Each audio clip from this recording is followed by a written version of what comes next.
एक ऐसी दुनिया जहां पर इंसान और मशीन्स दोनों एक दूसरे के साथ रहते हैं। ये पता लगाना बहुत मुश्किल है कि कौन इंसान है और कौन मशीन है। और अब ऐसे भी लोग हैं जो मशीनों से प्यार करते हैं, उनके साथ अपनी पूरी जिंदगी बिताते हैं। Turkey by John Studio, presenting Companion। कहानी की शुरुआत में हमें आयरिस नाम की एक लड़की को दिखाया जाता है जो कि शॉपिंग कर रही होती है। तभी वो देखती है कि सामने एक लड़का है जिसका नाम जॉश है। ये दोनों एक दूसरे को देखते हैं और पहली नजर में इन दोनों को एक दूसरे से प्यार हो जाता है और अब ये दोनों एक दूसरे के साथ रहना शुरू कर देते हैं। इसके बाद जॉश आयरिस को अपने दोस्तों के साथ एक रिजॉर्ट में घूमने के लिए ले जाता है, जहां पर इनकी मुलाकात केट नाम की लड़की से होती है जो कि असल में जॉश की दोस्त है। और उसके हाव भाव से साफ पता चलता है कि वो आयरिस को बिल्कुल पसंद नहीं करती। यहाँ का जो ओनर होता है उसका नाम सरगई है। सरगई एक ड्रग डीलर है और वो बहुत ही अमीर भी है। इसी ने सब दोस्तों को यहाँ पर इनवाइट किया है क्योंकि हाल ही में उसकी केट से शादी हुई है।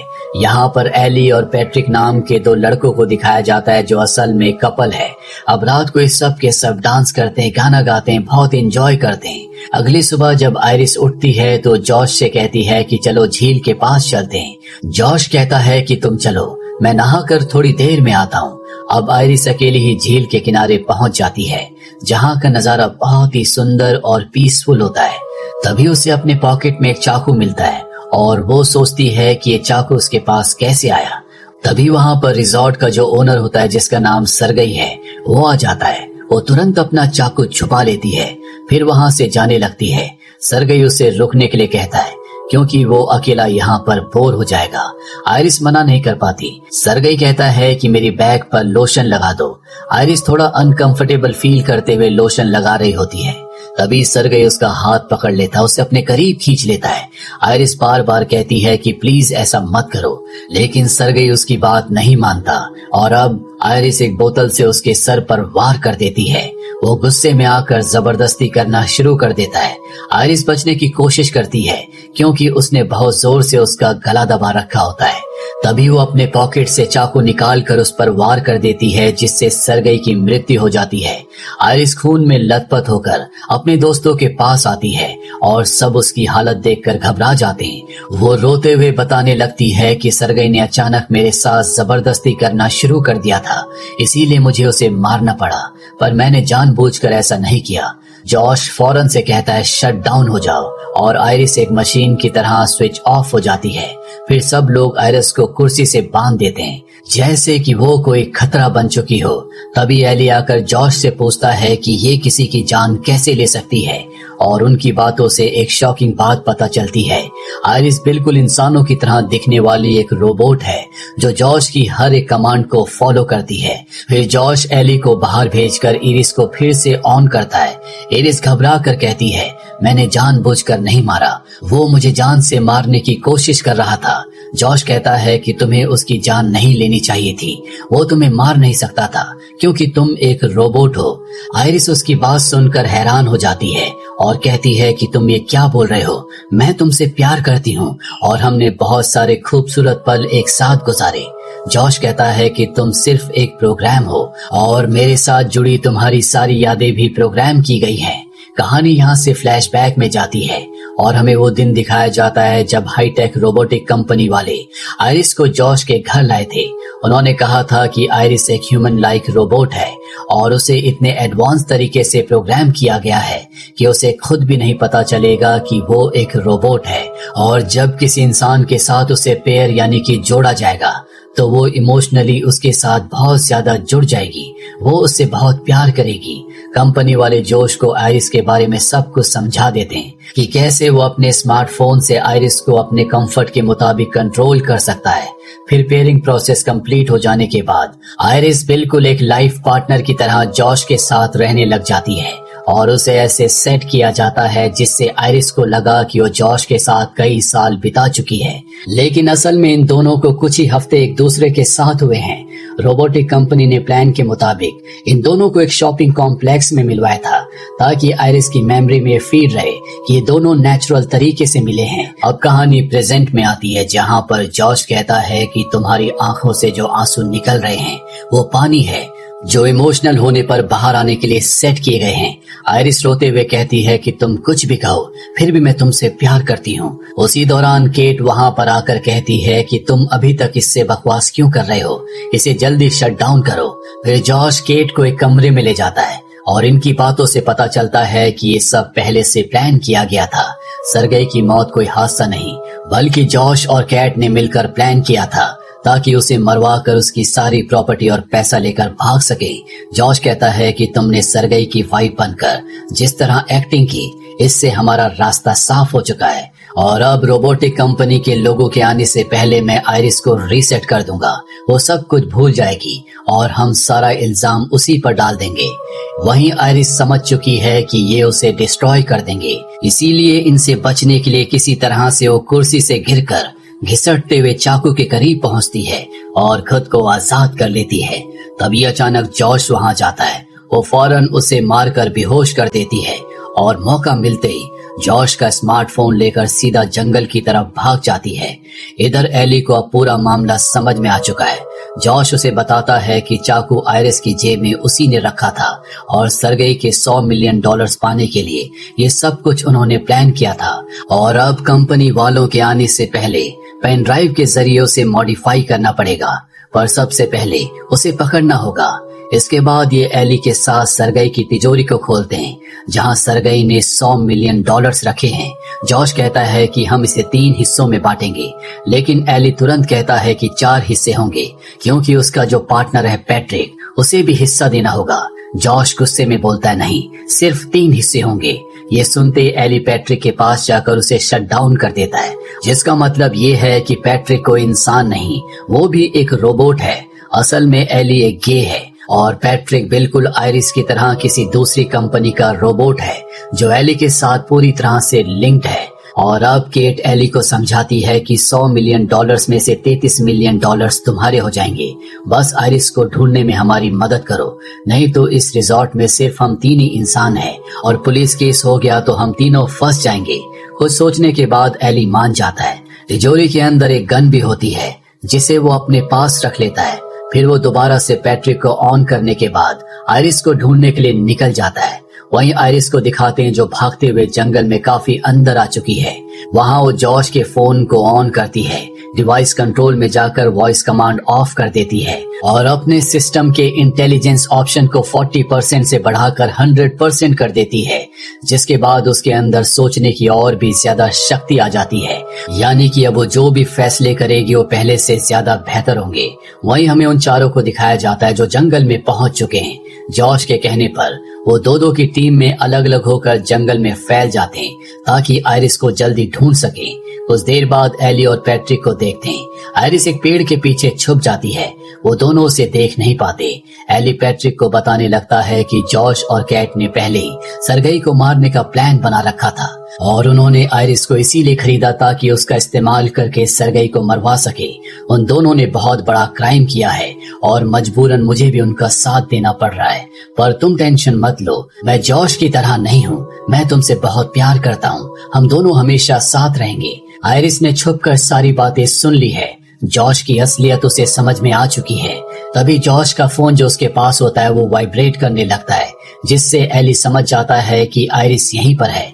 वो फौरन गन निकालकर फायर करता है, पर आयरिस बचकर भागने लगती है, लेकिन एली दौड़ते हुए सामने से जाकर उससे टकरा जाता है और दोनों ढलान से नीचे गिर जाते हैं। गन इनसे थोड़ी दूर थी, जिसे लेने के लिए दोनों में हाथापाई शुरू हो जाती है और तभी गलती से ट्रिगर दब जाता है, जिससे गोली चलती है। गोली एली को लग चुकी है, जिससे उसकी मृत्यु हो जाती है। अब गन की आवाज सुनकर बाकी तीनों उनके पीछे पड़ जाते हैं, पर आयरिस भागते हुए वापस रिजॉर्ट पहुंच जाती है। जॉश के पकड़ने से पहले वो उनकी इलेक्ट्रिक कार में बैठ जाती है, लेकिन कार सिर्फ जॉश के वॉइस कमांड पर चलती है, तो आयरिस तुरंत फोन से अपनी वॉइस सेटिंग बदलकर जॉश की फ्रीक्वेंसी में सेट कर लेती है। जॉश कार की विंडो तोड़ने की कोशिश करता है, लेकिन इतने में वॉइस कमांड मैच हो जाती है, जिससे कार स्टार्ट हो जाती है।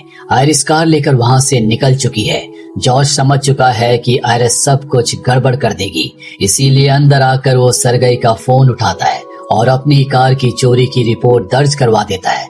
इससे सिस्टम तुरंत कार को रोड के किनारे रोक देता है और फिर जॉश सरगई के फोन से आयरिस को कॉल करता है। वो कहता है कि प्लीज वापस आ जाओ, मैं सब कुछ ठीक कर दूंगा, सारी गलती मेरी थी, पर मैं तुम्हें कुछ नहीं होने दूंगा, तुम्हारे अंदर सब कुछ रीसेट हो जाएगा, तो हम फिर से एक साथ रहेंगे। पर आयरिस मना कर देती है कि मैं अब तुम पर भरोसा नहीं कर सकती, तुमने मेरा इस्तेमाल करके सरगई को मरवाया, जो मुझे पता चल चुका है। अब मैं अपनी जिंदगी खुद चुनूंगी, पर वापस तुम्हारे पास नहीं आऊंगी।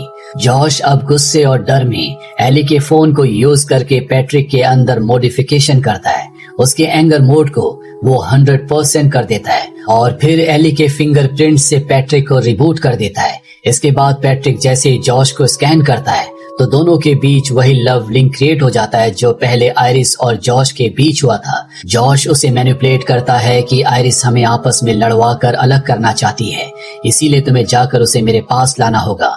दूसरी तरफ आयरिस कार की विंडो को तोड़कर किसी तरह से बाहर आ जाती है और तभी एक पुलिस ऑफिसर उसे देख लेता है। वो पास आकर पूछताछ करने लगता है तो आयरिस ना चाहते हुए भी सब कुछ सच बताने लगती है, क्योंकि उसकी सेटिंग में झूठ बोलने का कोई ऑप्शन नहीं था। ऑफिसर को लगता है कि वो सरगई के घर जाना चाहती है, पर अब वो असली बात बताती है कि मैंने सरगई को मार दिया और मेरे जो दोस्त हैं वो मुझे मारना चाहते हैं। ये सुनते ही पुलिस ऑफिसर उसे खतरा समझकर अरेस्ट करने की कोशिश करता है, लेकिन तभी अचानक पैट्रिक वहां पर आ जाता है और बिना कुछ सोचे समझे पुलिस ऑफिसर पर हमला करके उसे मार डालता है। आयरिस भागने की कोशिश करती है, लेकिन वो जॉश के फोन से उसे शट डाउन कर देता है और वापस रिजॉर्ट में ले आता है। केट और जॉश उसे देखकर हैरान हो जाते हैं, क्योंकि वो पुलिस कार से आयरिस को लेकर आया था। केट समझ जाती है कि सब कुछ हाथ से निकलने वाला है, इसीलिए वो जल्दी जल्दी पैसों को बैग में भरने लगती है। जॉश से कहती है कि मैं यहाँ से जा रही हूँ, क्योंकि मामला पुलिस तक पहुँच चुका है। जॉश उसे रोकने की कोशिश करता है, पर वो नहीं रुकती। तभी जॉश पैट्रिक को कमांड देकर उसे रोकने के लिए कहता है, लेकिन पैट्रिक, जिसका 100% एंगर मोड ऑन है, वो उसे रोकने के लिए चाकू से उस पर हमला करता है, जिससे उसकी मृत्यु हो जाती है। जॉश अपनी जान बचाने के लिए सारी डेड बॉडीज को छुपा देता है और फिर आयरिस को ऑन करता है, लेकिन आयरिस के हाथ बंधे होते हैं, जिससे वो कुछ नहीं कर पाती। जॉश कहता है कि मैं तुम्हें थोड़ा मॉडिफाई करके वापस अपनाना चाहता था, पर अब लगता है कि तुम्हें खत्म करना ही पड़ेगा। आयरिस कहती है कि मैं अब भी उस जॉश से प्यार करती हूँ, जिसकी यादें मेरे अंदर डाली गई थी, पर अफसोस कि इंसान लालच में आकर कितना कुछ कर लेता है। लेकिन जॉश को इन सब बातों से कोई फर्क नहीं पड़ता। वो उसकी इंटेलिजेंस लेवल को 0 कर देता है, जिससे अब आयरिस के अंदर कोई सोचने समझने की क्षमता नहीं बचती और वो फिर से जॉश के कमांड पर चलने लगती है। फिर जॉश उसके हाथ के नीचे एक मोमबत्ती रख देता है और उसका हाथ जलने लगता है। इसके बाद पैट्रिक पानी डालकर आग बुझा देता है और जॉश के कहने पर आयरिस के हाथ में एक गन दे देता है। अब जॉश उसे कमांड देकर खुद पर गोली चलाने के लिए कहता है, जिसके बाद आयरिस ट्रिगर दबा देती है और डिस्ट्रॉय होकर नीचे गिर जाती है। कुछ देर के बाद जॉश कंपनी वालों को फोन करता है। वो आयरिस को लेने पहुंच जाते हैं। वो एकदम साफ कहानी सुना देता है कि सब कुछ आयरिस ने किया है। शायद उसके सिस्टम में कुछ गड़बड़ी हुई और उसने तीनों लोगों की जान ले ली और पैट्रिक, जिसे जॉश ने पुलिस ऑफिसर बना दिया था, वो भी हाँ में जवाब देता है। रोबोटिक कंपनी वाले उसकी कहानी पर विश्वास कर लेते हैं। जॉश सोच रहा था कि उसका प्लान कामयाब हो गया है, लेकिन असली खेल अभी शुरू होता है। जाते जाते कंपनी का आदमी कहता है, आयरिस के अंदर जो भी गड़बड़ी हुई थी हमें जल्दी पता लग जाएगा, क्योंकि हमने आयरिस की डेटा ड्राइव को उसकी कमर के पास लगाया है। हम उसे रिकवर कर लेंगे और अब तक की सारी इंफॉर्मेशन हमें मिल जाएगी। ये सुनकर जॉश डर जाता है और फिर कंपनी वाले आयरिस को वैन में डालकर उसके रिबूट प्रोसेस को शुरू कर देता है। वहीं जॉश को समझ में आ चुका है कि उसका भेद खुलने वाला है, इसीलिए पैट्रिक को भेजता है ताकि वो उन दोनों को मारकर आयरिस को वापस ले आए। सबसे पहले वो ड्राइवर को मार देता है और ये देखकर उसका जो दूसरा साथी होता है वो जंगल में भाग जाता है और अब पैट्रिक उसकी तलाश में जंगल में उसका पीछा करता है और इसी दौरान आयरिस का रिबूट पूरा हो जाता है, जिससे वो होश में आ जाती है और अब वो एक टेजर गन लेकर उस जगह पहुंच जाती है जहां पर पैट्रिक ने उस आदमी को पकड़ा हुआ है। वो टेजर गन यानी कि इलेक्ट्रिक गन से उस पर फायर करती है, पर पैट्रिक पर इसका कोई असर नहीं होता और अब वो आयरिस के ऊपर हमला कर देता है। तभी आयरिस उसे बताने लगती है कि तुम एली से प्यार करते थे, जिससे तुम पहली बार मिले थे, पर जॉश ने तुम्हारे प्यार को मार दिया और अब खुद उसकी जगह लेकर तुम्हारा इस्तेमाल कर रहा है। पैट्रिक सोचने लगता है, तो पल भर में उसकी यादें वापस लौट आती है। पर जब उसे एहसास होता है कि उसका असली प्यार मर चुका है तो वो खुद ही अपने आप को खत्म कर देता है। वहीं जॉश को दिखाते हैं जो सारे पैसे लेकर भागने की कोशिश कर रहा था। तभी वहां पर आयरिस पहुंच जाती है, जिसे देखकर जॉश उसे अपने फोन से शट डाउन करने की कोशिश करता है, लेकिन वो बंद नहीं होती। रिबूट होने के बाद वो जॉश के फोन से उसके सिस्टम से पूरी तरह से डिस्कनेक्ट हो चुकी थी। जॉश बहुत डर जाता है, इसीलिए वो उसे इमोशनल करने के लिए कहता है कि तुम मुझे नहीं मार सकती क्योंकि तुम मुझसे अब भी प्यार करती हो। आयरिस थोड़ी देर के लिए रुकती है, जिससे जॉश को मौका मिल जाता है। वो उसके ऊपर हमला कर देता है। आयरिस मार खाने का नाटक करती है, जिस दौरान वो बोतल खोलने वाले कॉक स्क्रू को अपने पास रख लेती है। और जब जॉश बिल्कुल उसके डेटा ड्राइव सिस्टम पर शूट करने वाला होता है, तभी आयरिस उसके सर पर कॉक स्क्रू मारती है, जिससे उसकी वहीं पर मृत्यु हो जाती है। आयरिस कभी नहीं चाहती थी कि वो खुद अपने प्यार को खत्म करे, क्योंकि उसका सिस्टम जॉश को प्यार करने के लिए सिंक किया गया था। लेकिन इतने ज्यादा एडवांस सिस्टम होने की वजह से उसे इंसानों की तरह सोचने पर उसके सिस्टम ने मजबूर किया, और अब उसे कंट्रोल करने वाला कोई नहीं है। इसीलिए वो कार में बैठकर सारे पैसे लेकर अपनी जिंदगी की नई शुरुआत करने के लिए यहाँ से निकल जाती है। इसी के साथ ये फिल्म, ये कहानी यहीं पर खत्म हो जाती है। उम्मीद करते हैं कि ये कहानी आपको पसंद आई होगी। दोस्तों, बड़ी मेहनत से वीडियो बनती हैं, so please like and share जरूर करें और कमेंट में ये जरूर बताएं कि वीडियो कैसी लगी आप लोगों को। क्या आप लोग ऐसी और वीडियो देखना चाहते हैं? और चैनल को सब्सक्राइब करना न भूलें। इससे होगा ये कि हमारी वीडियो देख पाओगे आप लोग सबसे पहले। जय हिंद, गुड नाइट।